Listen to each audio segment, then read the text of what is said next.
Space, the final frontier. Well, okay, not really. All right, take two.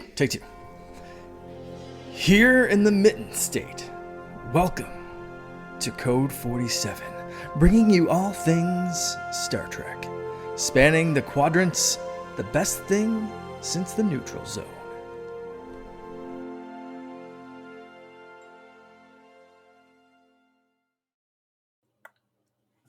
Oh my goodness, back again with the Code 47 podcast on the Secret Friends Unite podcast network. This is episode 118.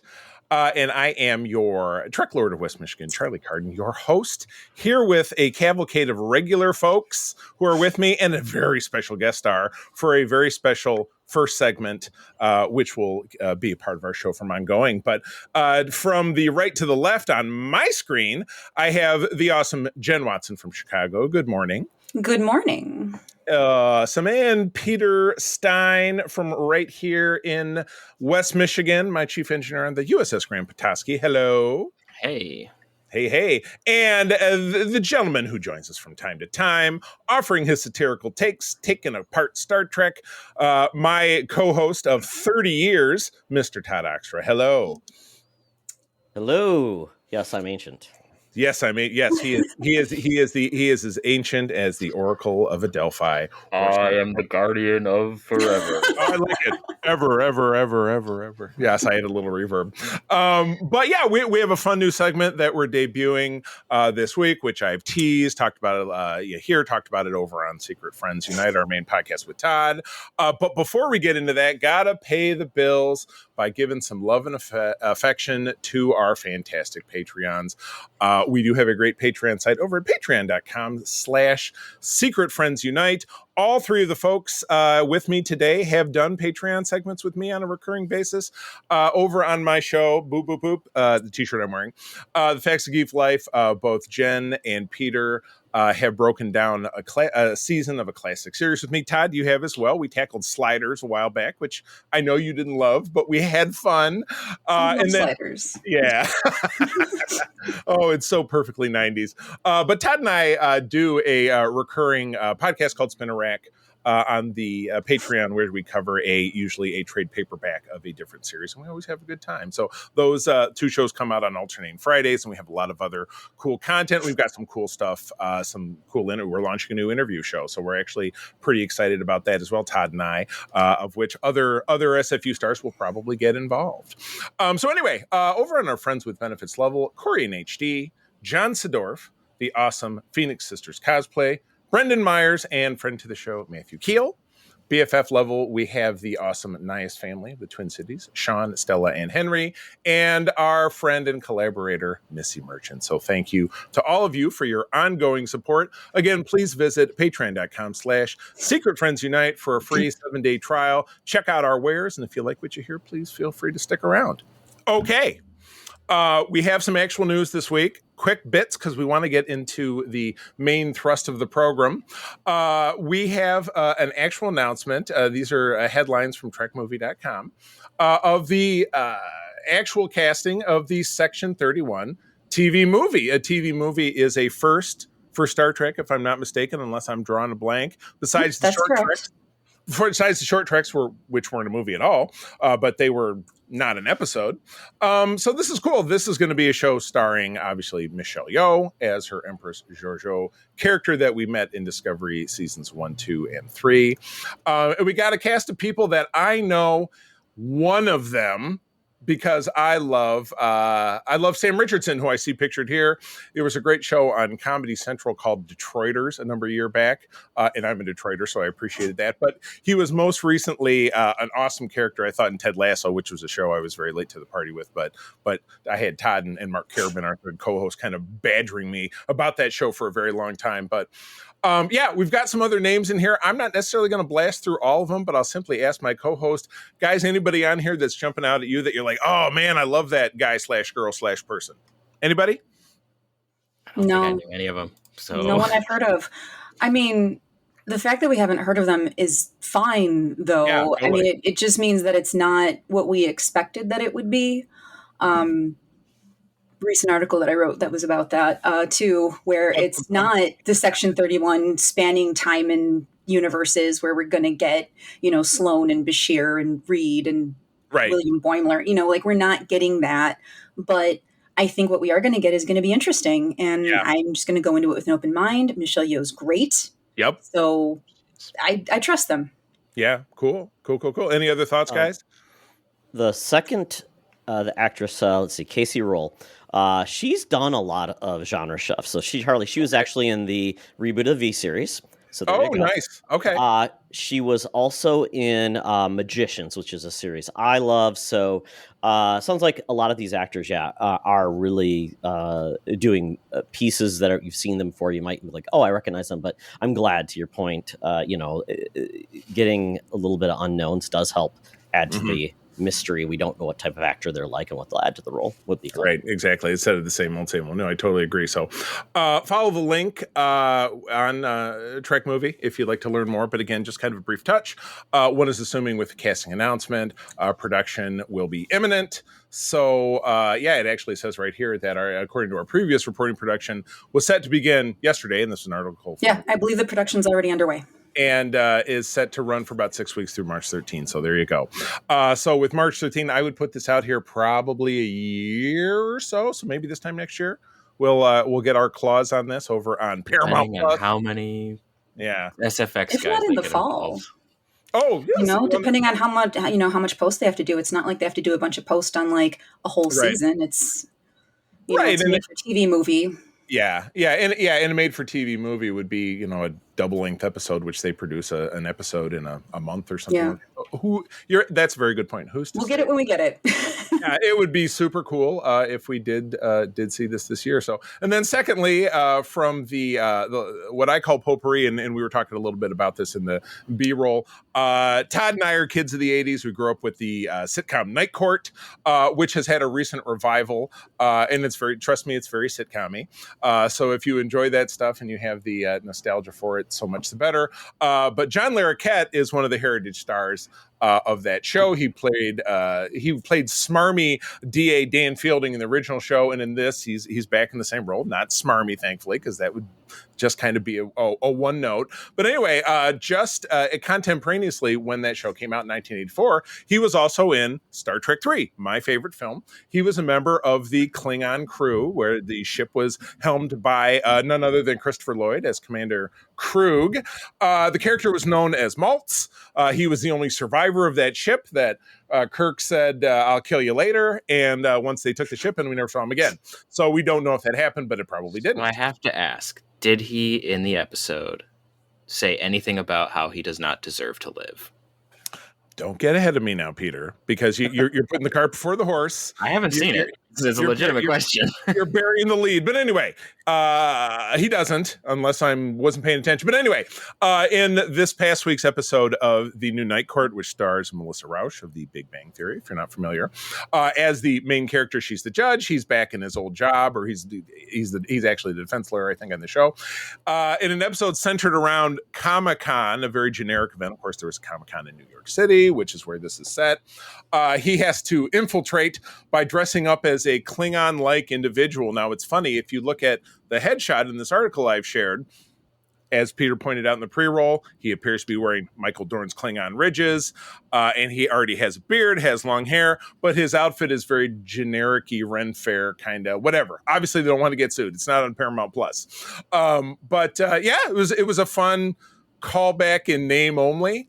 If you have the link open that I shared with you guys, as you scroll by, you see him kind of head to toe, and it looks absolutely nothing like a Klingon. But yes, and he is flirting with a Catwoman played by heritage actress Wendy Malick, who has actually never been in Star Trek, one of the few that I can, unless I'm mistaken. But anyway, it was fun, but it was dumb, and it was, like I said, it was played for dumb laughs for people who, watched The Big Bang Theory and thought, what a bunch of nerds. And the entire show was really kind of focused around how Comic-Con is full of dweebs. So yes, it is chew for the masses.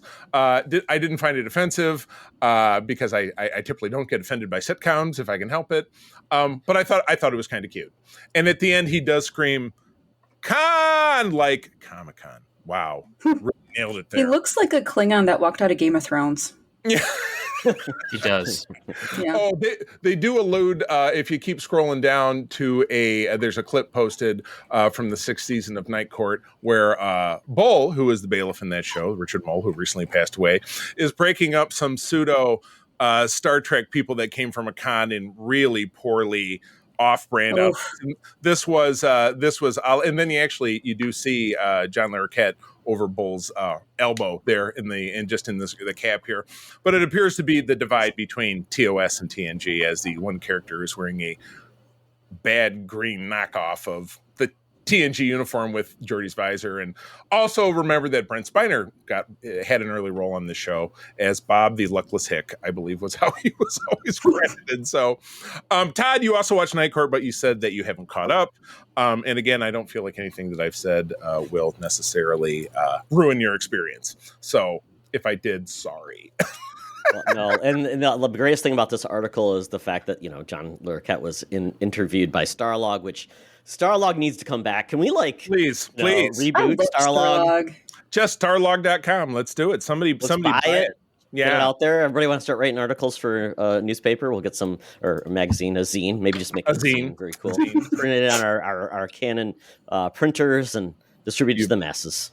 You better believe it. All right. Well, that's it for the news. Nothing too sexy. We don't have any shows on the horizon until we get back to Discovery, which leads me in to our brand new, super exciting segment 1 of the show, which we are calling Random Sode, or episode, if you need to be that guy.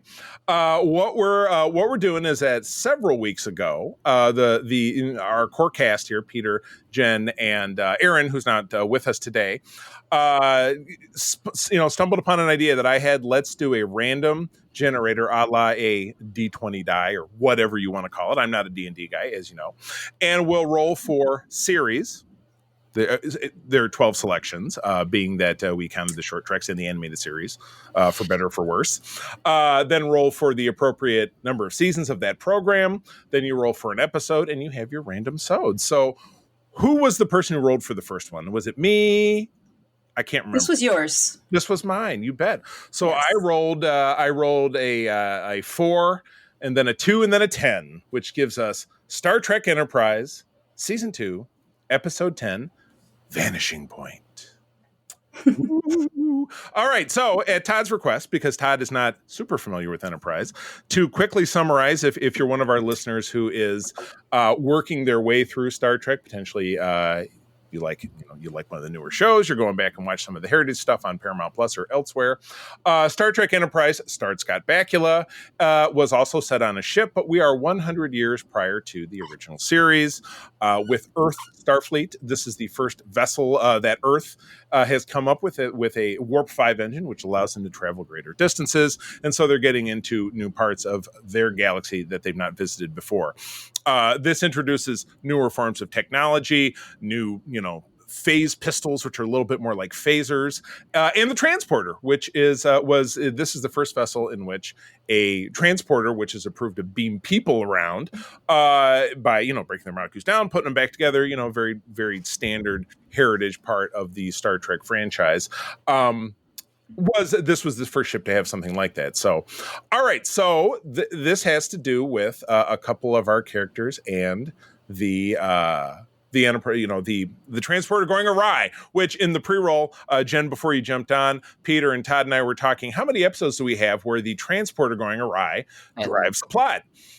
And we several came up with between 10 and 15. That is a big number. But again, in 900 episodes, it's really a small number. It's all very relative. So, all right. Yeah. So we're getting the episode rolling.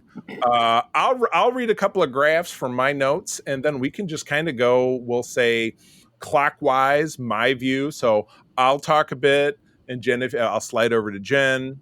Peter, you jump in, and then Todd from your notes as well. And then we'll just kind of keep it fluid. We won't go forever, but we'll do as deep a dive as really necessary for this episode, depending on how you feel about it. So, all right. So are you ready? I'm going to take that as a yes. Okay, Yeah. so we get the episode rolling in the cold open. Hoshi and Trip is the engineer, Hoshi's the comm officer, are doing a trip on an archaeological site, and he's taking pictures. Still not really sure why it's the two of them and nobody else, but there they are. Now, I did note, Jen, you'll appreciate this as a fan of Voyager. He's got a camera that he's snapping pictures with that just looks like my iPhone, but several hundred years in the future, when the Doctor on Voyager has a camera, it's like 5 times the size. Yeah. So, did camera technology suffer some catastrophic change in the time in between? Well, the Doctor's camera is a holographic imager. Oh, okay. So it's not it makes just holograms. Yeah. Oh, there we go. 360. Yeah. Everything information. What an easy getaway for them. So Trips is just an iPhone. It's going to the cloud. He can put it on Instagram. Good stuff. So anyway, as naturally, things are cool for a second, and then boom, we got some trouble. There's a storm coming in. You go back up to the bridge. There's a lot of exposition. This thing is happening. That thing is happening. The shuttle pod that they flew down in can't take off. We're gonna have to use the transporter. I'm sure that everything will be absolutely fine. And then, of course, it turns into, all right, we can now beam you up, but only one at a time. What? Could something go wrong there? And Hoshi's all, well, I don't like it. It's super scary, yada, yada, yada. We're leaning, and we haven't even gotten to the credits yet. We're really leaning in while she's griping about it. And then she gets beamed up. Everything seems fine. Or is it? Okay. Then we jump into the theme song. Jen, it's been a long road. Where do you land with the theme song? I know it gets so much hatred. So are you a lover or are you a hater?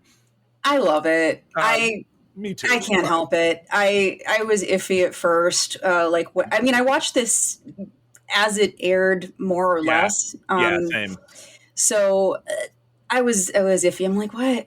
Why always have words? But now I'm watching it. I'm like, I can't skip the intro. I'm singing along. I like it. I'm sorry. I can't help it. I do love it. Just punctuating with, there was a great story when we interviewed John Billingsley, who played Dr. Phlox, that he talked about when he was driving onto the set one day that there were protesters outside of Paramount Studios that were just protesting the theme song. That was it. They didn't have any other objections.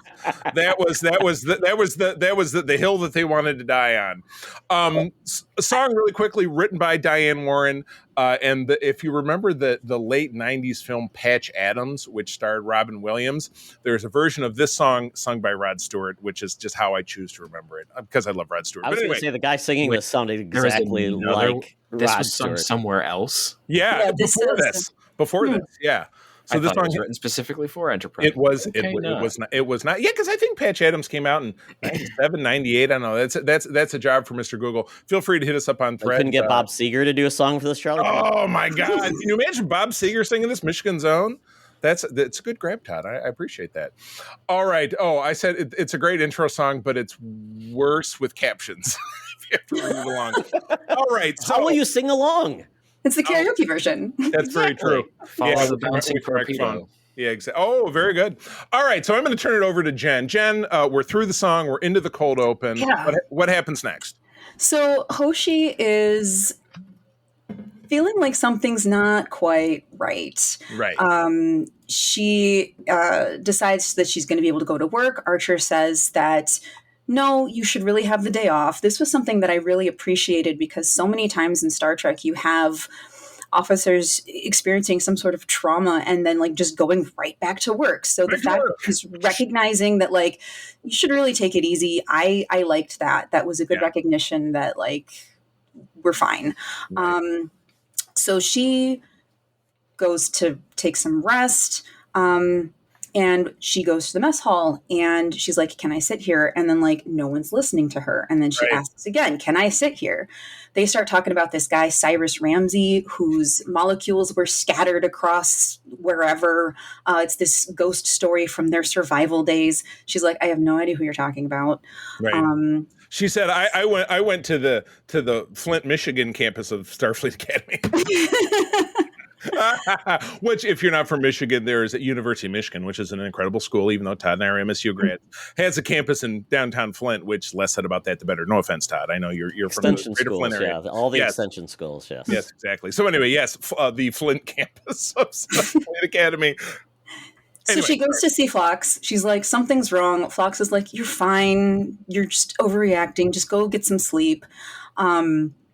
Then she goes to get some sleep. Turns out she overslept. She missed the beginning of her shift. Terrible. And she goes to the bridge, and Trip and Mayweather have been taken hostage by the planet, by the aliens. And it's like, they had to go down. There were no aliens there. There was no life signs there. So what's going on? And they're getting these messages from them, and Archer's telling her, just talk to them. Just talk to them. And it's like, she can't parse their language. It's not that easy. You can't just work with nothing to figure out what it is. So they're treating it like she's got this superpower to just like understand every language, like Doug Ramsey or something. And like, she can't. So it's this like, he's not getting that this is difficult for her. She's starting to sort of break down, going, something is really wrong here. Something's wrong.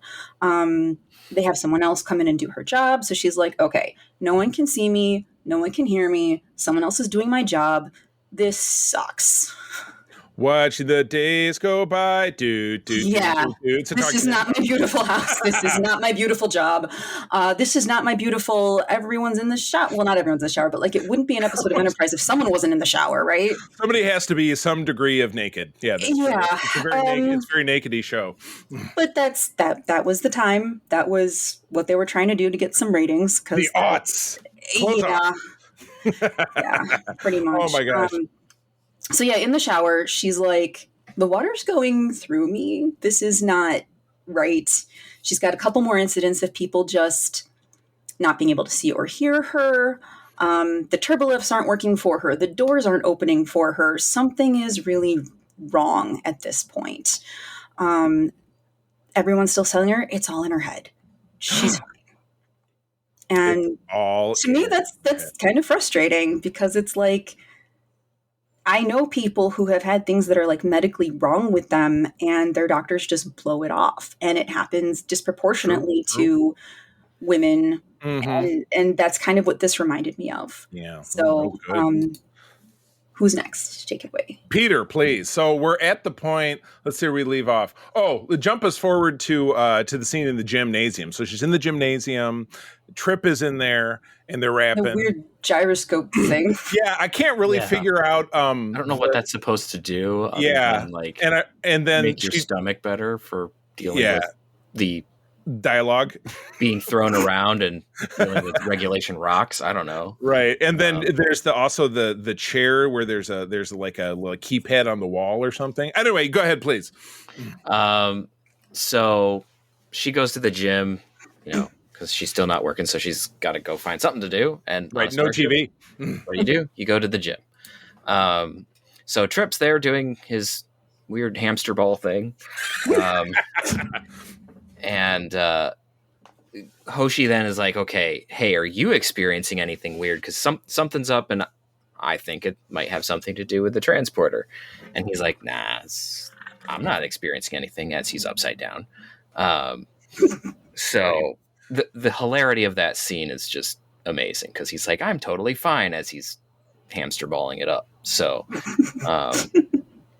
yeah. So he tries to like make jokes or try to make her feel better, and he's being Trip. Trip is being Trip. He's trying to help in the only way that Trip can, which is being a dork, which is fine. It's Star Trek.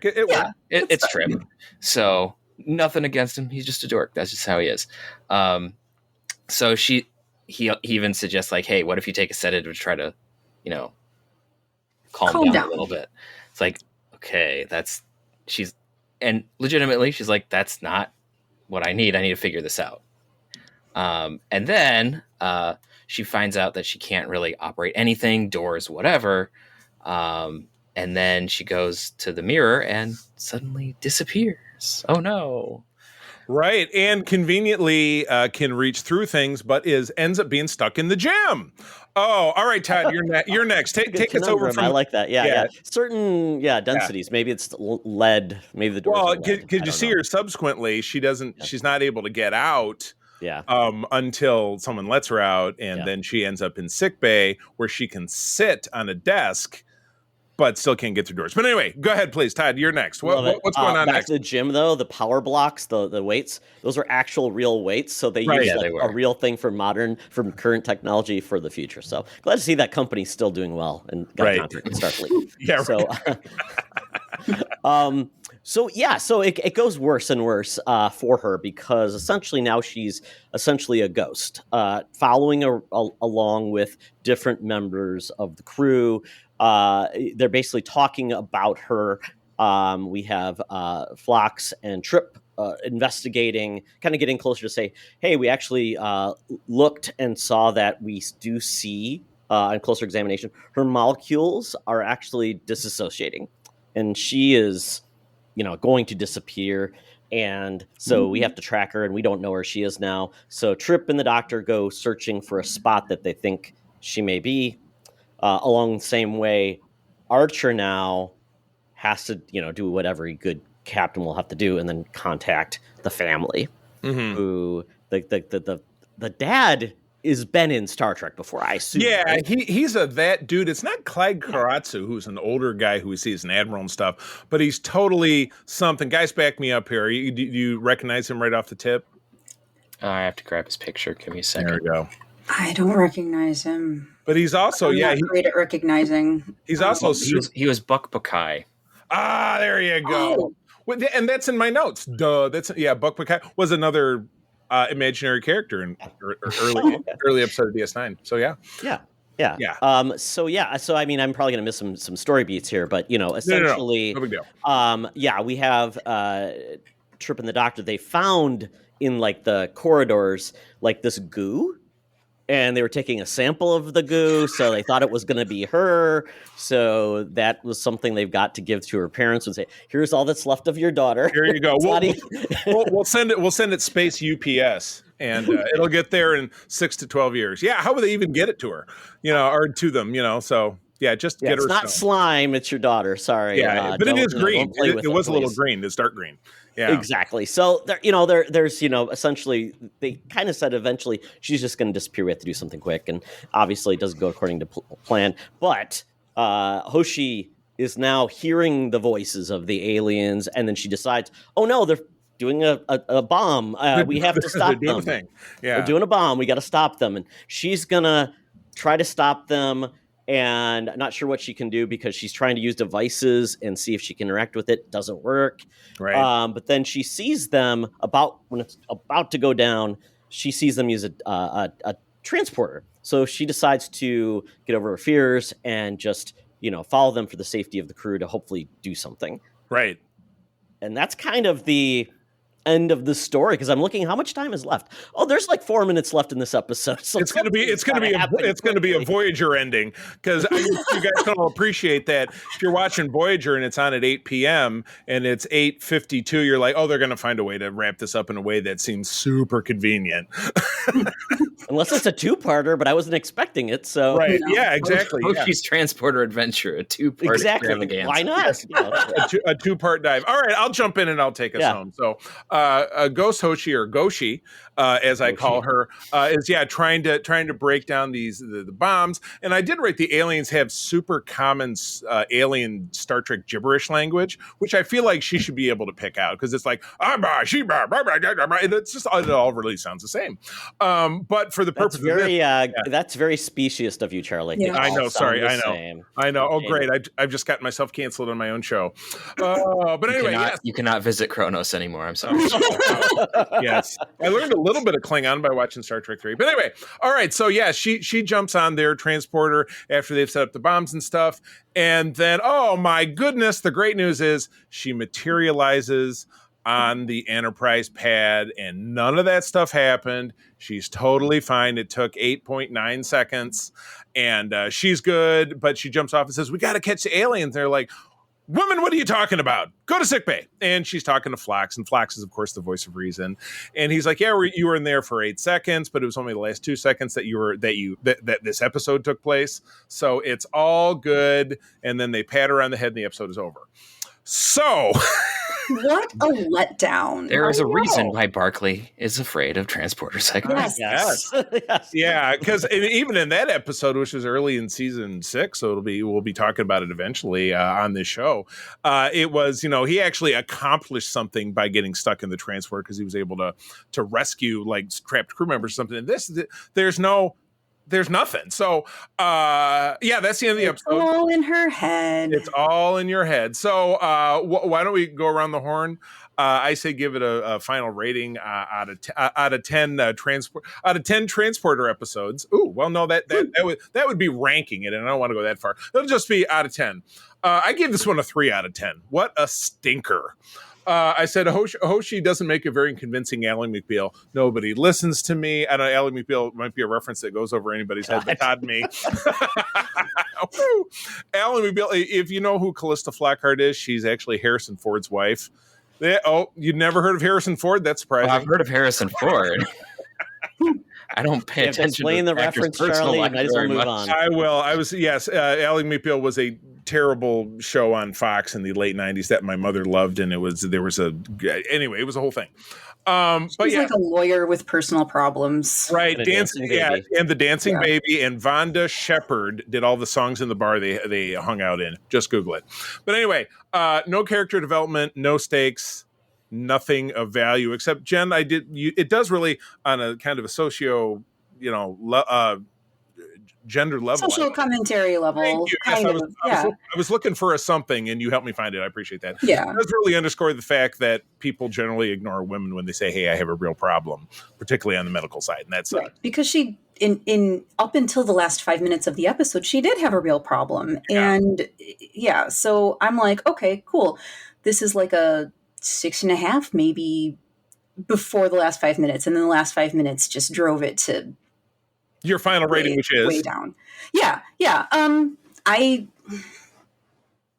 don't know, because like a 4 maybe. Like, it's not the worst episode. There's still something to say about it. It reminds me a lot of the Next Phase from Next Generation, where Geordi and Ro had the same kind of issues. The same. I can walk through walls but not fall through decks. Right. And I can sit on tables and stuff. But that episode was more poignant because you had Data mourning Geordi, and you had the struggle more to death. say with this one. This was like, no one seems to care that Hoshi's missing or dead.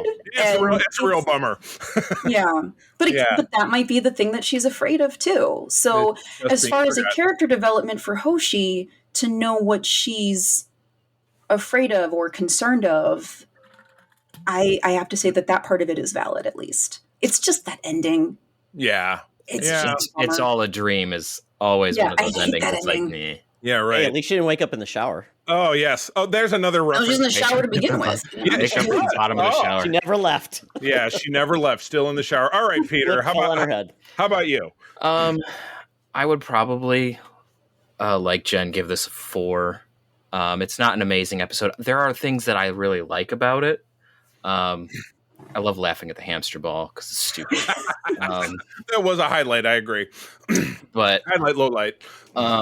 I think that I like where they were going for, like Jen, I liked what they were doing with most of the episode, like the idea of people not listening to you. I didn't really cue into that too much. I don't know why. I just didn't. But I was more paying attention to the fact of like people ignoring you because something's wrong with you, or that feeling of like disappearing.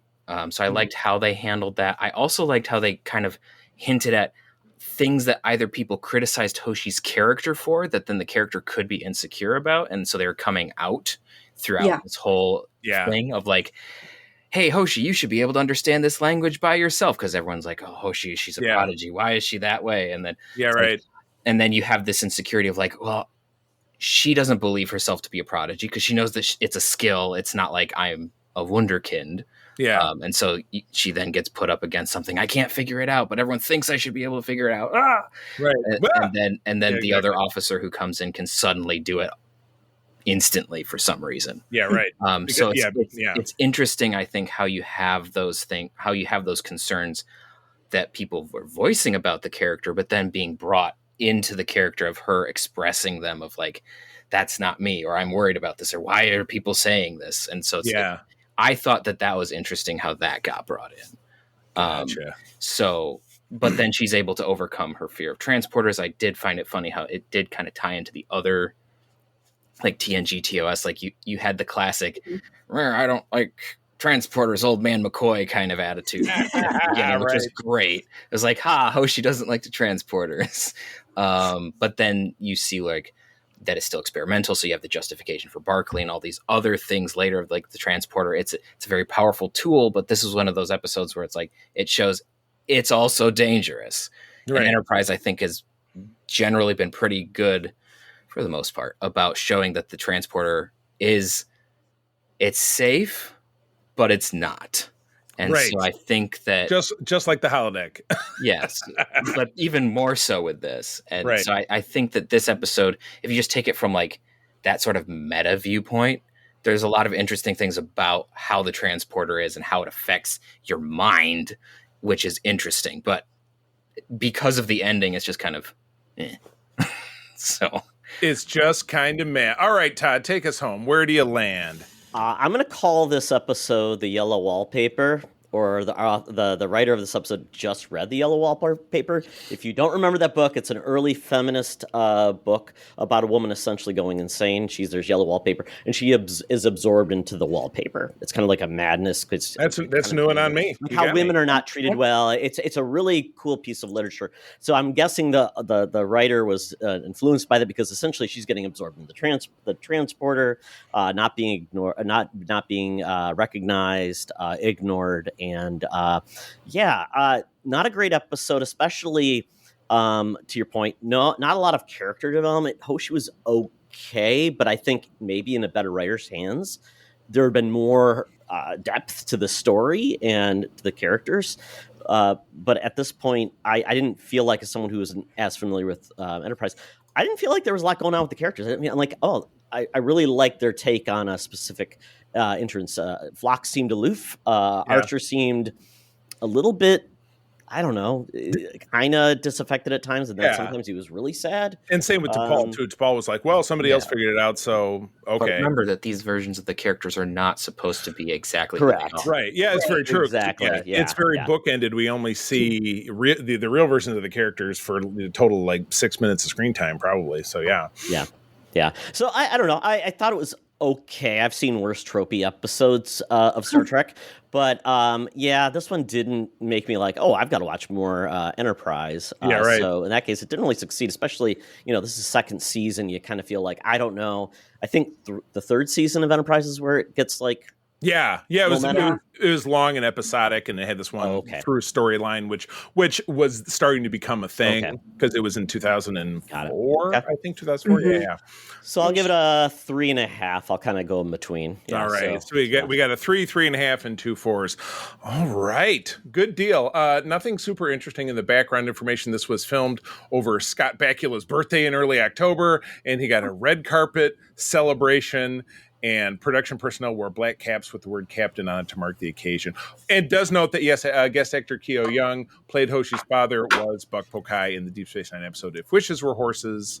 And crewman Baird, who takes Hoshi's place, was an alien in the Star Trek episode Living Witness, which we're actually going to be talking about in segment 2. How excited! What a great segue. All right, well, I'm going to wrap this up. Todd, thank you for jumping in. I'm excited about this new segment. We're working some of the bugs out because we had some conversations about how we really want to do this. This does actually broaden our show a little bit, makes our show a little bit longer, and I think we had some great conversations. So I was excited about that. Todd, in passing, because you're going to be leaving us, where do people find you out there in the world? Very quickly, for all things Secret Friends Unite, go to secretfriendsunite.com. Go to threads at TODD OXTRA at secret.friends.unite for us, and then Twitter, very similar as well. So yeah, very good, awesome. Thanks for having me on. Yeah, Todd, thanks again. And after a brief pause, we will return to finish season 4 of Star Trek Voyager. We'll be back. Alrighty, right back again for part 2. We are wrapping up season 4 of Star Trek Voyager. Dun dun dun. Does not include the Garbage Man episode that Peter watched by mistake, but we won't talk about that until we get to the first portion of season 5 of Star Trek Voyager. But anyway, yeah, we are we're on the home stretch, and so I will kick it off. By talking about episode 21, the Omega Directive. Director is Victor Lobel. Lisa Klink did the teleplay with story by Jimmy Diggs and Stephen J. K. Just kidding. Stephen, just kidding.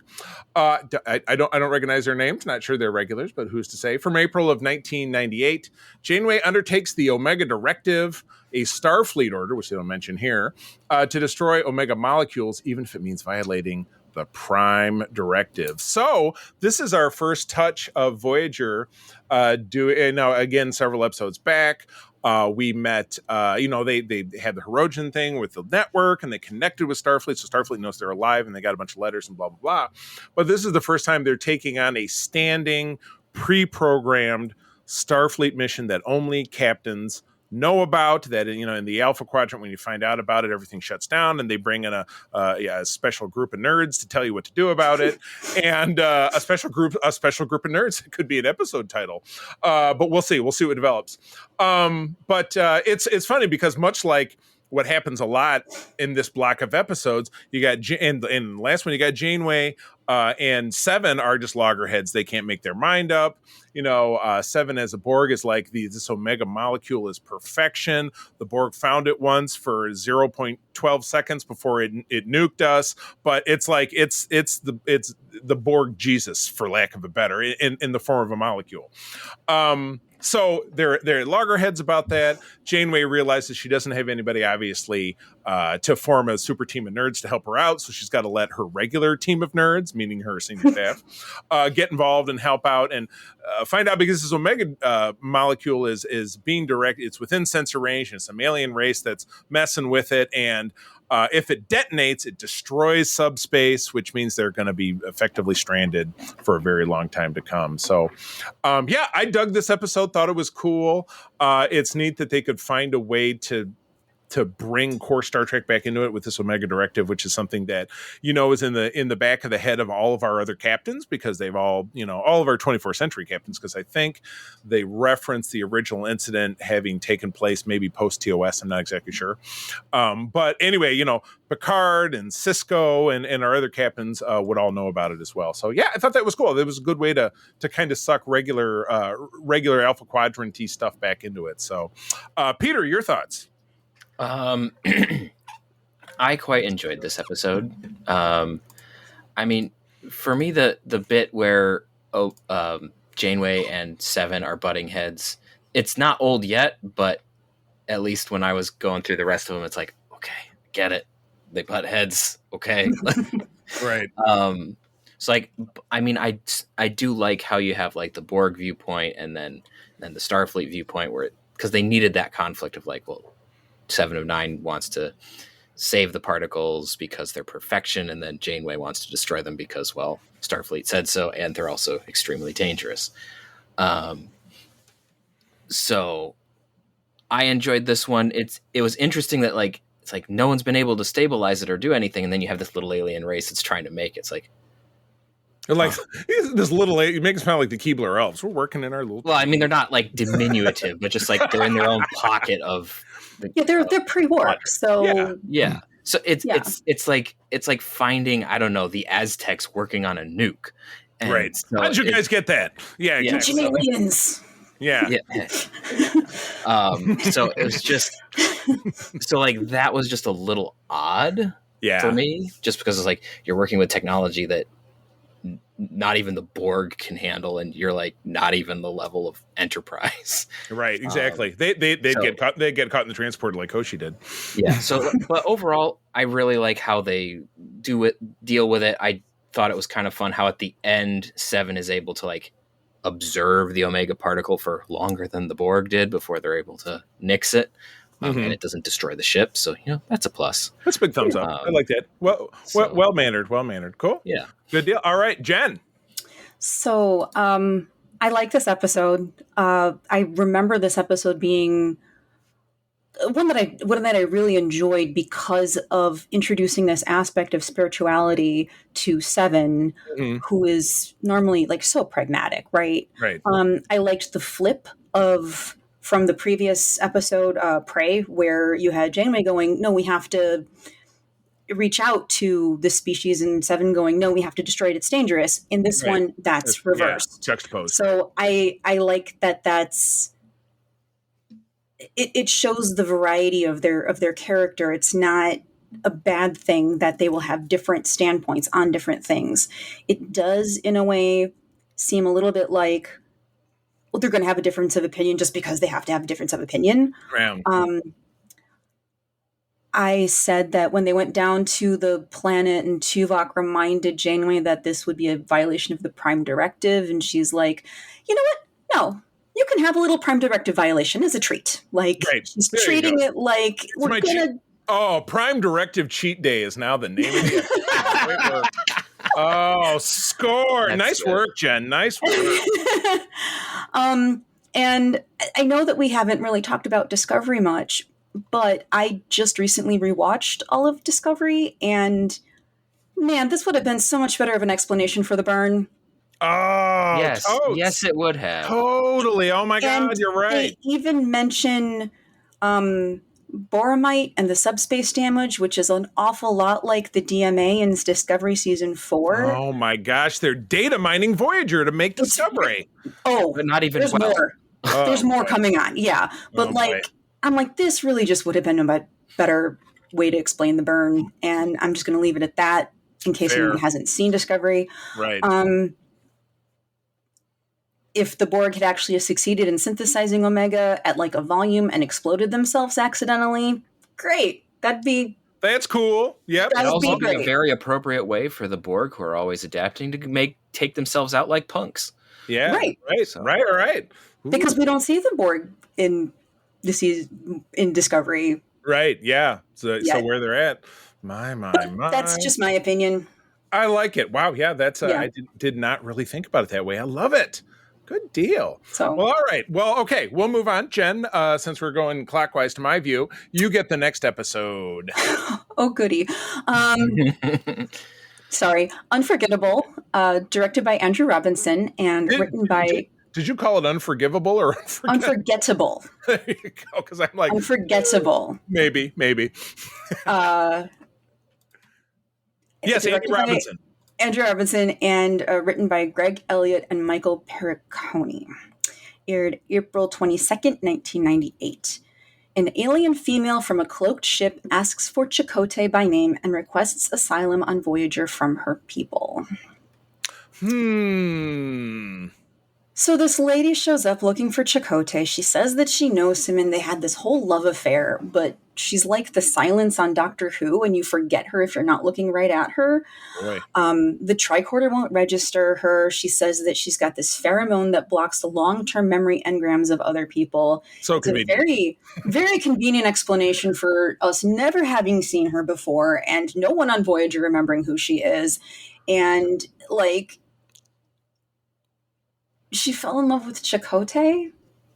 Okay. You saying if she fell in love with like Harry Kim might have been more believable. More people have fallen in love with Harry Kim, surprisingly. Oh yeah, this was the only real Chakotay romance episode, but for the will they won't they with your... There was another one with the Borg lady. Yeah. Riley, what's her butt? So like there's been a few. Yeah. There's been a few. Yeah. Chakotay is not my favorite character, and we'll just leave it at that. Fair. So it seems like it's a really good grift. They're really sort of questioning, like, what does she want from us?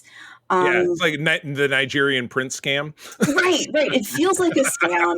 It's like, well, yeah, there's a totally good reason why you can't remember me, and it's just give me your thing. Yeah, give me your social security number and your debit card, and we'll figure this out. So the funny, ironic thing here, maybe appropriate, is that I did forget her name when I was watching this episode, and I just kept referring to like the lady in my notes. The blonde lady. The lady, yeah, I don't know. There was not a lot that I liked about this episode, and in the end, it's like her people come get her and erase her memory, and Chakotay is trying to like go, no, we were in love, so it Baby, I love you. Well, sorry, and bro. they're like, you know, and I'm like, okay, I don't know, it's fine. It's fine. It's fine. It's It's not, fine. It's whatever. It's Yeah. forgettable. Unforgettable is forgettable. Forgettable. But, Forgettable. I did like Neelix's speech at the end, though, where he's talking about like the nature of love. Oh, yeah. So, especially for a guy who's loved and lost, you know, lost Yeah. family, lost Cass. Yeah. yeah. So there's at least a nice little button on it at the end, but Good deal. not my favorite. I hear you, Peter. I had something and then it jumped away. You forgot it. That's okay. Yeah, that's appropriate. I'm going to buy you some time. Oh, no, go ahead. I was going to say I'll jump in. Go for a second. I need to see if I can reclaim that. That's okay. My recollection of this is the blonde lady is actress Virginia Madsen, who for the longest time I was absolutely certain was an adult film star, but I'm mixing her up with Tracy Lords, who is another kind of buxom blonde from the 90s. And the thing I remember Virginia Madsen from the most was a horror movie set in Chicago, which, Jen, I've mentioned before. You said, I don't do horror movies. It was Candyman, which starred Tony Todd, the early 90s. It was all about the Cabrini Green housing projects and a legend about this dude named Candyman. Oh, God, I've said it twice. I can't say it a third time or he'll show up. That was the crux of the movie. But I remembered her from that. She did also get naked in that, but that does not make her an adult film star. I don't know why that stuck in my head. But, to punctuate it, Jen, you've said it all. Super convenient plot line. And at the end of it, no stakes and no real reason why they fell in love. So it's kind of like, you know, you didn't But she said so. Yeah, I mean, it didn't really affect Chakotay's character. Like, oh, I carry this with me and this great lost love of mine and blah, blah, blah. It's just kind of for nothing. So yeah, it's a for nothing kind of deal. Peter. I did finally remember what I was going to say. It sucked. Well, kind of. But I think for me, the ending wasn't as bad because Chakotay did still honor her request, even though it didn't end up the way that either of them were expecting. That's true. The main reason that I say that is because I'm thinking of another film that had something happen just like that, and the character did not honor that request, and it pissed me off. Boo! So, the most recent Spider-Man film. Yeah. So it was one of those, like, say what you will about the rest of the story. Chakotay honored what he said, and I appreciated that element for his character in this episode, that he did. Like, someone made a request, and even though it's like, oh, well, maybe I don't really feel in full cognizance, she made that request and he followed it. So I liked that, even though she didn't go with it afterwards. It didn't pan out how she thought, well, I'll fall in love with you again. That's not what happened. Hashtag my people approve. Yeah. But it was just, that's like the one takeaway from this episode that I thought was good, probably just because the other version of this just annoyed me so much. I hear ya. Well, it did show that Chakotay does have integrity. Yeah. And he's going to follow through on what he says he's going to do. And that is a consistent thing about his character. It is. Yeah. Like, as much as like the writing makes him do some weird things at various points, or there's other things about his character that are a little wonky, there's a lot of good things in Chakotay, and that's one of them. Yeah. So I something good to take away. All right, Jen, you get the next one. Which I haven't had one yet. Peter takes the next one. Peter's getting the next one, which was oh man, did I love this one when it came out. I wish it was mine, but Peter, it's yours. All right, this is episode 23, Living Witness, directed by none other than Tim Russ, televoiced by Brian Fuller and Brandon Braga and Joe Manosky. Big triple crown there. Right, Story nice. by Brandon Braga. Aired April 29th, 1998. A Kyrian museum curator, 700 years in the future, hopes a relic from Voyager containing a copy of the Doctor, though they don't know that yet, can confirm their version of history. Ooh, baby. So the interesting thing is, like, the first like 25 minutes of this episode, you don't even have like the doctor's not there yet. You're getting the alternate version of the events. Yeah. Right. And so it's interesting how you're just experiencing like it begins and you're like, what is going on here? Right. It's like a good 10 minutes before they finally like, this is a museum. And you're like, oh, that's what's going on here. I just love Janeway, regular jumpsuit, just like what you see Peter wearing if you're watching. No badge and black gloves. Black undershirt. And she has this very like prison warden haircut and black gloves. Oh, yeah. I keep saying it's the closest thing that Voyager gets to a Mirror Universe episode. True. Yeah, big time. And it's a good twist on it because it's not an actual Mirror Universe. It's something that's showing like how history passed down, especially if you want to tell a specific narrative, can be twisted to something it's not. Yeah. And so I really liked how like you saw the crew, but they weren't themselves. I did like the doctor's quip of like, well, outside of Mr. Paris, everyone's totally different. Like, which was really like, a knife. It's just like, Doctor, you really don't like Tom. It's just I love that's just rude. it's like you're just always it's just funny. So like how the Doctor is an android, he's artificial, but he's not a hologram. He's an android. Right. Tuvok has emotions, but he's like evil.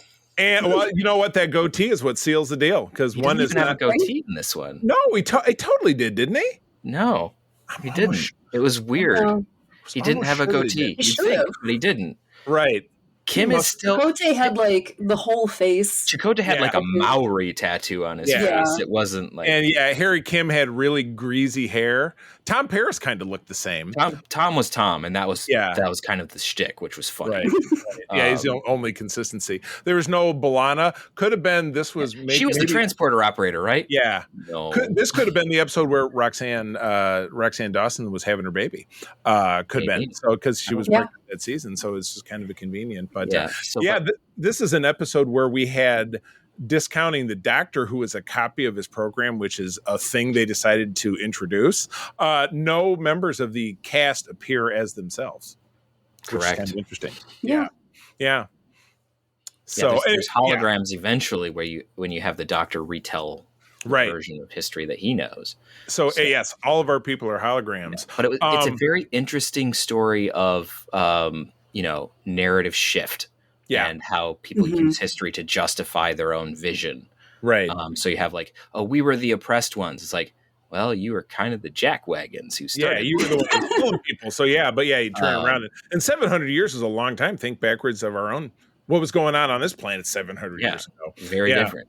Yeah, so exactly. it's just an interesting take. And because they set it on an alien world that had nothing to do with Earth and had very little to do with any of our particular struggles with that sort of history stuff, it was able to make its point. And that I think is a very good way to do it because it's like it's 700 years. It's not even the Federation. There's no one we know, but we're dealing with this concept of history being, revisionist history. And because it's separated from Earth and our history, the two sides are not necessarily analogous to any other particular group, which is very, very helpful when you want to address the concept. Right. So it was very good at doing that. Yeah, which is why I think that this episode for me is a good touchstone of when Star Trek does that sort of thing right. Yes. Or at least very, very well. Because it's like the analogs, if you want to read into it, there are some. Like there are. Race is mentioned. I have Syrian friends. Like right.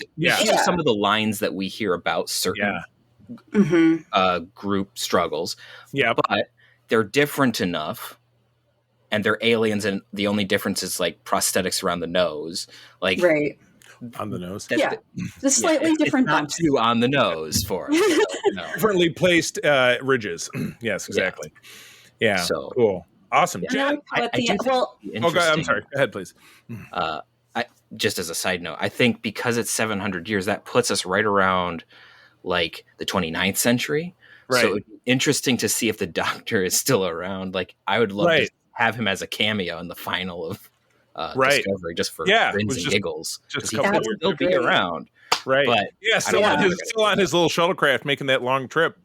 So yeah. depending on timing, this is right around the time of the burn too. Obviously, this wasn't something that had been conceived of by when Voyager was happening. Right. But taking into account, they're like, we don't know what the Federation is. We don't know if Starfleet still exists. It's like it's a neat way to tie into that. Yeah. Again, it's a retroactive continuity thing that I'm really only paying attention to because Discovery's so fresh in my mind right now Yeah. as I'm watching it in preparation for season 5.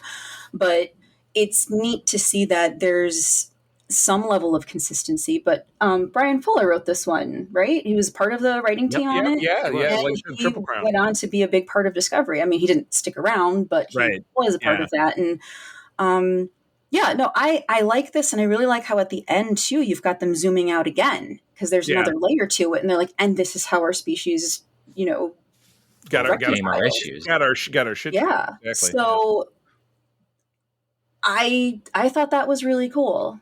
And it's not a good first episode to show someone. Even though it's it's a great Star Trek thing, but like I thought about that for a while. I'm like, yeah, but your first 20 minutes are like evil Janeway going, we must use force instead of diplomacy. And it's like, that's the opposite of the Starfleet way. Like, come on. Yeah, come on, prison. Not a good introduction, but a great Star Trek story. Yeah, most def. Yeah, you guys have covered it all. And again, I love the absolute misdirection of the certainly of the cold open, where up to which it's only at the end of that cold open, obviously before the credits, before we get our museum docent, who's our main character, who then interacts with the Doctor version 1.111, is the same guy. And it's funny that he's a copy of the Doctor bit kind of holds up, but it kind of doesn't hold up because the Doctor will be lost forever unless we do blah blah blah. Well, you said you had a copy. This was their copy. Got jettisoned. Yeah. But the copy could have been made anytime. After the fact, because this is 700 years in the future, so it doesn't necessarily have to be from this point. Because just a couple episodes ago, we had a message in a bottle, and it's like, we don't have him. He's over there. Yeah, right. There's only one copy of him. So maybe at some point, maybe after they thought to make a copy of him before they left the Delta Quadrant. Right, because again, this and lost it. Yeah.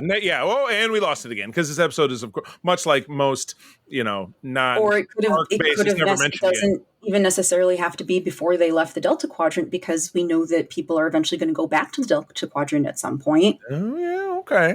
So it could have been any time. Now well, I'm just thinking more that it would have to be a copy from this particular event because that's all he remembers. Yeah, right. and it was. But we don't know when this event took place. Oh, that's very true. Yeah, so you don't know that this is at all chronological. This could have happened 3 weeks before the final episode of the series. Yeah, theoretically. There's nothing to take it back. This would be a great thing to split up and talk about more. But we should move on. We're jumping into episode 24, which is Demon, directed by Anson Williams. All right, guys, get ready for Over Your Head, because Anson Williams played Potsy in Happy Days. Anybody?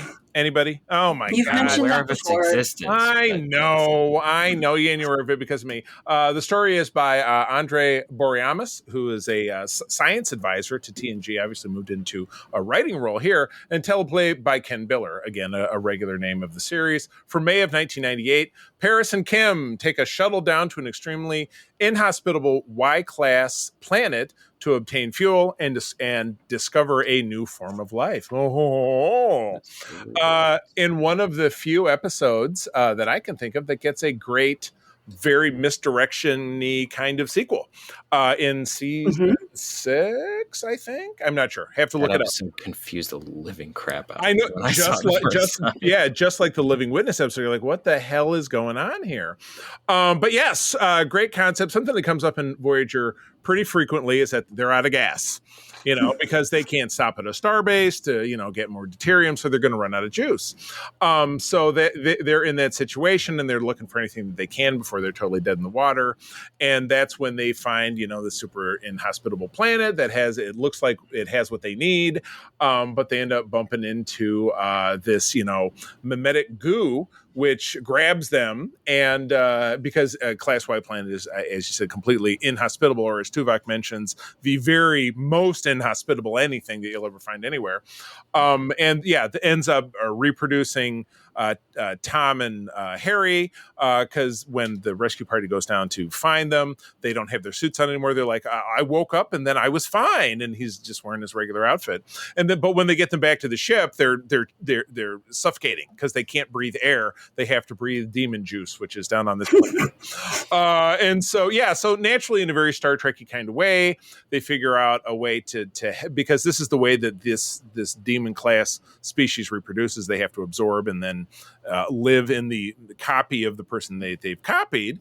So Voyager makes a deal, which is funny because it's cloning, which remember back in TNG, the season 2 episode where the cloners wanted to clone Riker and Pulaski and Geordi.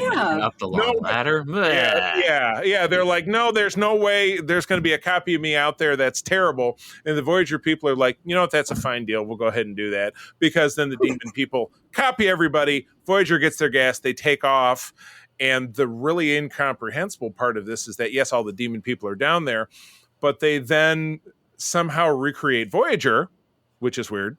And then they get on Voyager, fly away, and their brains forget that they're demon class people. And then now in that sequel episode, which we'll talk about, as I said, much further down the road, they forget that they're demon class people. But anyway, for the purpose of this episode, nice. It solves a problem. But I don't know. I thought it was okay. But yeah, there are parts of it, of the sequel portion of this, which are kind of problematic because they aren't really addressed in this, but hey, what are you going to do? I thought it was okay. Jen. I think it's okay too. It's one of those that sticks out in my mind because the biomimetic goo is such a unique concept. Yeah. I got to give my props to Harry Kim, who is trying his best to speak up and be heard. Yeah, that was I did like it. He decided to kind of nut up. He's trying. He's like, I am not. Please give me another pip. Please, come on. Yeah, come on, I can do it. It's not that hard. He's trying. So props to him for that. I like that Janeway's solution is respectful of the crew, so that she's saying that you can copy our people, but they have to give consent. Right. So yes. Unlike Up the Long Ladder, where they just they just clone raped them. Sorry. So it's respectful, at least, and then you have the people who are volunteering to be copied. Yeah, and it looks like everybody does it, or at least that's the most. We don't see anybody dissenting, really. I don't think. Well, I mean, it's not really touched on at all because it's just then you flashed your shot, Voyager's taken off, and you see little people underneath. So you're just assuming that there's 150 some odd people down there. It's a problem. There's a solution. There's a weird thing that happened. That's cool. we put one thing on the other thing, a la the Lego Movie. Peter. Yep. I enjoyed this episode. I liked the moment where you had Tom discover that he's not Tom Paris. Yeah. It's like, up until this moment, I thought I was Tom Paris. Like, there's some good acting in here when you have the characters who discover that they're not. Right. Right. The originals are the copies. I have a soft spot for this episode because there was a role-playing game that I was in that actually used this as a story. Oh, nice. Oh, cool. Which was hilarious because then I had to play 2 versions of my character. Nice. Imagine a Vulcan and then someone who looks like one but isn't. And so it gets all the shenanigans.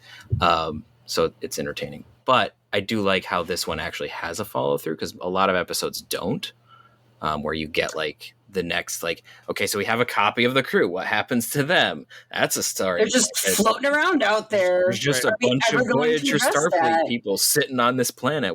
It's like the dead Harry Kim from the other episode where they were copied. Yeah, which he mentions even in this. He says, "Hey, I've even died," but he died twice because he died in that season 1 thing where they had to put him in the pod. Yeah, they had to beam him back. He's died a couple times, and that's the thing. Like, it's like Scotty. Like this where like. And Neelix died and got better. And people on Voyager keep dying and getting better or getting copied. And and never addressed on how that will affect someone. Like, No. Yeah. which is fine. It's fine. Especially the copying thing. I'm never really a fan of leaving that unaddressed. Like, for instance, in Deep Space Nine, where he had the copy of O'Brien. It's a copy of him from 4 hours in the future, and it's just like, but now, okay. Or the one where he thinks everybody's against him, but he's the copy, and we just get that in the end when he gets zapped in season 2. Yeah. So the copying bit, I'm not the biggest fan of, but like, and then having people die and come back it's a little weird. Like, you'd think that they're finding traumatic. Or ever come up again, just be like, them's the break. Other than a joke, because it's like in the rest of the shows, it's like if someone dies, like they're dead, right? So you don't come back from that. Not mostly dead. This is going through their pockets for loose change dead. So,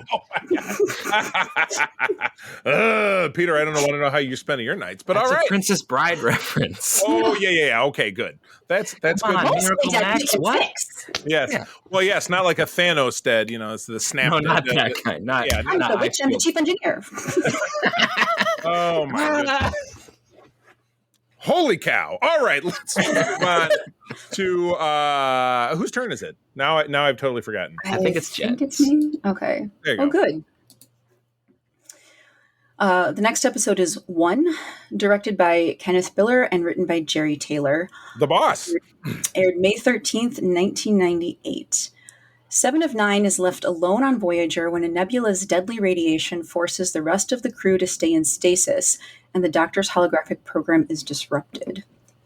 So they find this nebula that they can't pass through without people like having biological issues. They're starting to have headaches. They're starting to have issues. They propose that they go into stasis. It'll be Seven and the Doctor because the technological parts, the Doctor's a hologram, so he should be fine. He's all technology. Seven's mostly technology, some technology, so she will be fine. Right. And then she's not fine. Aw, now you're not fine. Womp womp. And I really like this episode. I mean, yes, I love Seven, but regardless of whichever character this would be, I think that it would be one that I like. There is a study here of connection versus isolation. It talks a lot about fear and anxiety, what you're used to, and how being isolated harms that, changes that. In a post-pandemic world, this episode in particular takes on a different type of significance for me personally. I hear that. You've got this guy coming on in the middle because he's trying to get through the nebula too. Seven's not registering that he's a creepy creeper. Creepy creeperson. And until she does, and then she's like, you will not be accommodated, and tries to get him out. She's like, no, you suck, get out of the ship. And he keeps coming back in her mind as she starts to hallucinate. She starts to see and hear other crew members who were they on fire in this one? Something was going on. They were burned. Yeah, everybody was melty because that's what Nebula did. Made everything melty. A foreshadowing of the other. Anyway, yeah, but for someone who is so unflappable and so I will adapt and so just determined to power through any traumatic experience, this Seven recognizes when she's compromised, and she recognizes that this is a problem for her, and you see her vulnerable, you see her kind of breaking down, you see the flashbacks to the trauma of assimilation and her not being able to deal with isolation. And it just felt like a really realistic portrayal to me. I thought that Jerry Ryan's acting is really great in this also. So yeah, I really love this one. a lot. Gotcha. I do like it as well. What I guess what taints this one for me is they do the exact same story on Enterprise with T'Pol and the Doctor there. So it diminishes my like of this one because it was a photocopy on the next series. But yeah, I like everything that you had to say about it. And again, they do take the opportunity to kind of stick some more pins in poor Tom Paris because he was the toddler that kept getting out of bed, and the Doctor was making fun of him. But at the end, Seven was like, "Well, maybe you just didn't like being alone." And you were like, "Aw, I thought that was sweet." But for some reason, my mind blends with the counterpart from Enterprise, which was not really done with any particular zest. And so, but in going back and watching it again and not thinking about that aspect of it and remembering, obviously I was, watching it this time, I remember catching this one and thinking, hey, that's a good take. Don't you love it how they can replicate these big, like 150 different stasis tubes and still have they have the power to do that and to power them. But in the previous episode, they were running out. They must have gotten a lot of gas on the Demon planet and had like tanks of it, like see on the back of the ship, that they had all this extra juice to power the replicators. But whatever, it's a Voyager thing. It's Voyager. It's Voyager. It's not supposed to be logical. We only have 140 torpedoes. Proceeds to fire 290. Yeah. At the same time. All right, Peter, your thoughts. I enjoyed this episode. I think that the character development for Seven here is pretty solid. Yeah, where you have her begin with her whole like, I am Borg, I don't need anybody, blah blah blah, and then you do have some people like the Doctor going like, well, yes, but you'll be fully alone, and you haven't done that before. Like you've been aloof, but not alone. Aloof and alone. So. Still not good enough to supplant the episode title. No, but it's not a bad one. So it's an interesting thing how she learns about herself of like, I am capable of being self-sufficient, but even as an individual, I need other people. Mm-hmm. And so you see her kind of crack that shell, and at the end of the episode where she actually reaches out and doesn't interrogate everyone like the beginning of the episode, which is funny. It was funny. Like rapid fire interrogation. What did you do this weekend? How was this? What did you like about this? State the sports you play. Tell me about the sexual nature of your relationship with Tom Harris. Like it's funny. Just funny. But then at the end, like she actually is just like, can I sit with you? Which is something that she hasn't done up until this point. Right. And so there's just a really cool moment where she's like able to recognize like, I am still self-sufficient, but that doesn't mean that I also don't need to rely on other people. And this is where I think this is, I'm not going to say it's a turning point for her, because I think that they kind of wibble wobble on it a little bit. They do. But it is kind of a point where the character begins to open up and recognize that she is an individual who needs other people. And starts to accept the friendship of the rest of the crew. Yeah. And so I think, as much as Voyager has turning points, this is as much as it does, this is one. And so it's like, I really, really like that part of it. So and the acting is solid and all that. So like overall, I think this is a pretty good episode. Good deal. Awesome. All right. Well, Peter, take us home with the season finale. Episode 26, Hope and Fear. Directed by Werner Colby. Teleplay by Brandon Braga and Joe Manoski. Story by Rick Berman, Brandon Braga, and Joe Manoski. Aired not Rick Berman. Okay. Aired May 20, 1998. Paris and Neelix return from a mission with a passenger named Arturus, another one of Neelix's bad decisions, who knows more than 4,000 languages. He manages to decode a message from Starfleet that would lead to a way home. But of course it would. But of course it is not the way that it appears. Nope. Even Janeway skepticism is great. Well, we've had other opportunities that haven't worked out. And our guest star is Ray Wise, who is a great that guy kind of 90s and aughts actor, and played Liko in the Who Watches the Watchers episode of TNG in season 3, where he was the guy who thought Picard was the Picard. He was the god because he misunderstood being resuscitated near death. I was trying to like place him. I was like, he was also one of the gang in RoboCop. that's a bit point. Yeah, that's a bit point. But but he was in Twin Peaks as well, if you watch that show, which I really didn't. But anyway, that's my Ray Wiseography for you this episode. Yes. So, but overall, this is a cool episode. This is where we actually get to see the Dauntless design, which makes it return Prodigy. Yes. Which I thought was an interesting design choice for Prodigy. Simply because it's an alien ship. Right. Not Federation. But, that's fine. They can take designs wherever they want. But you have a character who has like Hoshi-like abilities, just ramped up. I know we were talking about that episode in the beginning. He's got that big brain. He's the one that everyone is trying to make her seem to be. Yeah. Right. Knows anything. Can understand any language, can understand any computer programming language, because that's just how the species operates. Right. Like, I'm a living universal translator, which is an interesting concept. Like, we've got races that can do all sorts of different things. And so this one is, as far as I can recall, this one's unique in the sense that just they explicitly talk about the fact that he can grasp any language instead of just, hey, we landed on the planet and we suddenly are talking the same language. Like, right, exactly. Directly addresses that, which is interesting.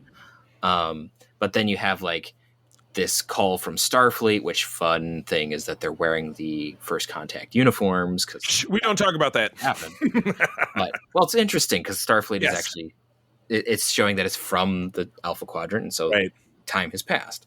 Right. So we know it's legit. Right. We now, see we that. know when it is, but they don't. Right.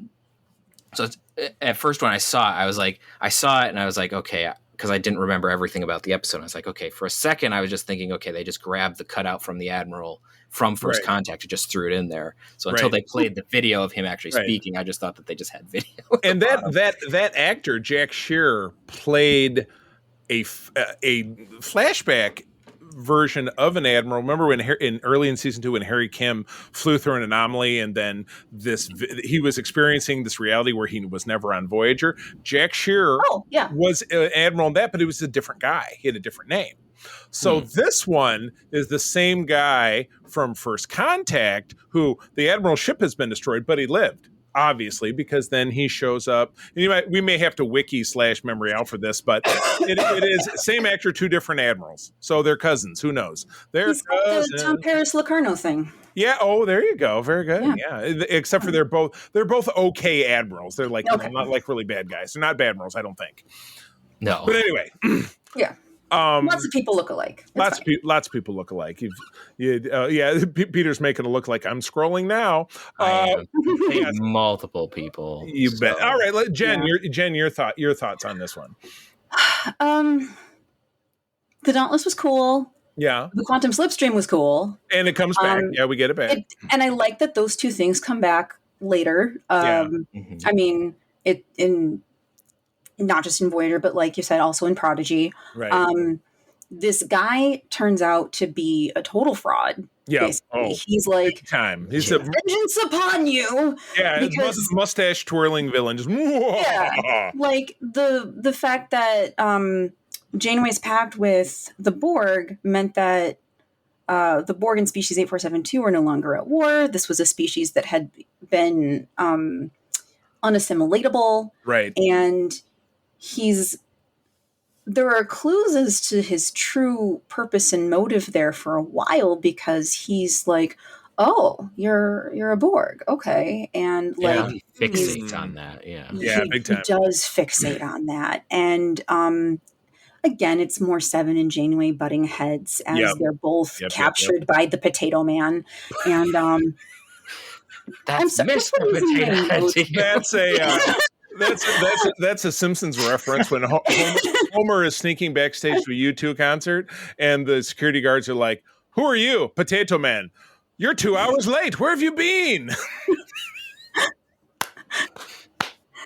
Oh, I'm sorry. Anyway, please continue. So the guy is totally fine. He's like, all right, as long as it's just Janeway and Seven, you guys can be assimilated. I will have my vengeance. He's totally fine with him also being assimilated, because like his people are gone as far as he knows. Yeah, right.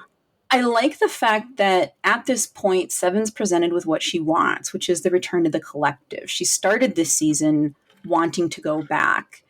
And throughout this, when they're talking about like, we get a way to go back to Earth, she's like, I will not go, Yeah. and you Yeah. cannot make me. I might. And what are you going to do? Float around the Delta Quadrant by yourself? She's like, yeah, that's exactly what I'm going to do. So there. Yeah. I like that she realizes that that's not what she actually wants because the alternative is presented. So that was cool. And it seems like Janeway and Seven have made some inroads here because you have Janeway recognizing that, Seven's Borg adaptations can get them out of the brig. She can pass through the force field. Recognizing that, yes, there are some ways in which Seven is superior because of her Borg technology, but, they're addressing the fact that Seven's been just going against everything that Janeway says. She's just being contrary just to be contrary, which she has been doing. Yeah, grumpy teen. Well, I just want to be contrary. Yeah. Right. Yeah. I'm not going, and you can't make me. Exactly. I'm gonna go to my room, and I'm gonna call Dad. Yeah, I'm gonna lose my dad. Bah, bah, bah. Yeah. Right. So, it's a fine season ending in that it resolves some of the conflict that we started with the beginning of the season. I like that we have some skepticism about this, sort of miracle presented here. And Janeway's the one who just discovers that, yeah, this guy's a fraud. We got the real message from Starfleet, and that's not what they said. And they said, sorry, and we wish you best luck in your future endeavors. Basically. Oh, so sad. I enjoyed the non-cliffhangery bit because I do the presupposition is that season ending, we got to keep everybody hanging through the end of the summer. It's got to be a best of both worlds or Scorpion or what some of the other big cliffhangers that we've had throughout Star Trek. I like that this it was a self-contained story, but it, like you said, it set in motion some important things about who had become the two most important characters on the show, obviously, and how they were constantly loggerheads against each other. Thought about how this ends because Janeway and Seven are able to escape because the slipstream technology is adapted to Voyager for about 5 minutes before it burns out, and so they're able to chase them and rescue them. Now our tourist and his ship arrive in Borg space, and he's assimilated, obviously off screen. So now that the Borg have this technology and his sick language skills, isn't there a point at some point in the future where Seven gets plugged back into the collective that she could have just maybe kind of snuck that how to make it work the right way technology back in and fixed it? I don't know, but it would have ended the show. They would have gotten home too quickly. I don't know. Yeah, maybe that's Seven already talked about how it was analogous to Borg transwarp technology. Oh, there you go. Okay. So she already had an understanding of it anyway. So the Borg really cared more about the sick language skills and not the they like we're good. They like the big computer brain. They didn't care. Yeah, they were not. Yeah, it was just like, yeah, exactly. It's your car can also do this, and they're like, no, we really care that it can do this. Gets from point A to point B. All right. Well, wrapping up the season. And again, I don't want to say, hey, pick a season favorite, but you're more than welcome to. But at the very least, let's pick a favorite and a least favorite, Peter, of this grouping. And Peter, I'll start with you. Okay. Out of this grouping, I think my favorite is Living Witness. Okay. Yeah. Fair. Same. I'd say same. There's a lot going on there. Yeah. In terms of least favorite, I think I'm probably going to be pretty same as everyone else. Unforgettable. As much as I love Andrew Robinson. Yeah, it's a bummer this directly. Andy Robinson, but yeah, it can't be. And again, Greg Elliott and Michael Perricone, who are the writers, I don't know who they are. It's probably a slush pile deal. Not a direction problem. Yeah, no, it's just not a great story. It's a script that's stinking. All right, well, I already went, so Jen, that's right back to you then. I love one. I love Living Witness. It's a real close tie between those two. I'm going to lean a little bit more on one just because of that, but it's real close. Least favorite is Unforgettable. It's a dud. For sure. And you know what? And it sucks because Chakotay's stuck with these bad episodes, and it's not his fault Right. that, you know, because it's not the Chakotay of it that makes it a bad episode. Like you said, Peter, it's, you know, his integrity is a part of it, and it's an important part of it. Yeah. It's just a crappy script. Yeah. And it's unfortunate. You can't come up with a defense. You can't come up with a defense against that. Yeah. Oh yeah. So, do we have any favorites from the season as a whole that jump out at you? Don't have to have one if you don't think of one. It's totally fine. Year of Hell. Oh, yeah. I would. That one's always tough for me to watch because of the poor ship. I loved the 2-part. I like the 3-part Hirogen one where we get the Message in a Bottle and Prey and Hunters. That's probably my triplicate. Peter, one for you. I wasn't here when we talked about them, but I really enjoyed the Killing Game. I was thinking of that one too. That's my runner-up. World War II holodeck episode, which is just, I mean, it's not just World War II. There's other stuff going on too, but like that's the thing that sticks out, and it's just fun. Yeah. So fun is good. I wasn't here talking about Year of Hell either, but that's there's more like, tension too. But it's like it's just a fun episode. I like how they get all this random stuff of Klingon Janeway and stuff. All this random off the wall things. It's Klingons killing Nazis is my favorite part of that one. Without a doubt. All right, well, cool. That's going to take us to the wrap, guys. So awesome. That's the end of Voyager. So for our next episode, we are going to begin season 4, the final season of Star Trek Enterprise. Which was, of course, what kicked us off and we'll have a new random sode, which we will not spoil, but you can certainly play at home. I would say if you're listening to us and want a random sode and drop it in our Discord or hit us otherwise on social media, this is going to be the random sode is going to be a standing feature of the show when we don't have new content to discuss. So that'll probably be something we just continue to do as we move forward, but certainly would entertain suggestions, but it has to be done with the same format.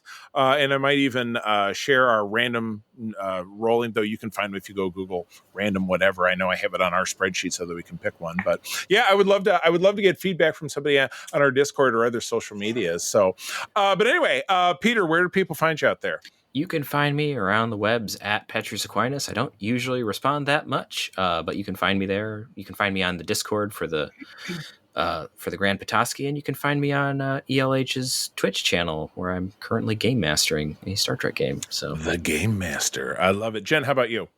I have a Linktree. That's linktree.com/JenWatsonArt. You will find links to my TeePublic shop, my Etsy shop, my Instagram, Facebook. I am on Threads, but I don't really use it much. And of course, my Screen Rant articles. Excellent. Yes. And always so super proud of you, Jen, being out there, being the voice of Star Trek, not only for yourself, but certainly for us. And we love it.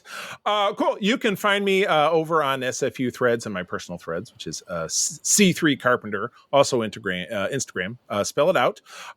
Biggest thing that I get involved in, our Secret Friends Discord, but also the Discord for the USS Grand Petoskey. Peter and I are both members of the chapter of the International Star Trek Fan Club right here in West Michigan. We're one of the biggest ones in the world. I also have the privilege of being in charge of Region 13, which is Michigan and Eastern Canada. If you're a Trekker within the sound of my voice, please visit sfi.org, ussgrandpetoskey.com, or just Google Region 13 SFI and connect with me. I'm happy to help you find Trekkers where you live. So with that, friends, as always, I'm going to tell you that sharing is caring and to keep on trekking. Be the Starfleet you wish to see in the world. Peace and long life. This podcast is part of the Secret Friends Unite podcasting network. Visit secretfriendsunite.com for more great shows, articles, news, reviews, and more. Secret Friends Unite podcasts are available on Apple, Google, Spotify, and other podcast services around the world. If you'd like to be part of the conversation, you can join us on Facebook or our new Discord server, or follow @SecretFriendsU on Twitter. Please subscribe to Secret Friends Unite on YouTube and visit our merch store at tpublic.com. Just search Secret Friends Unite. Thanks for listening.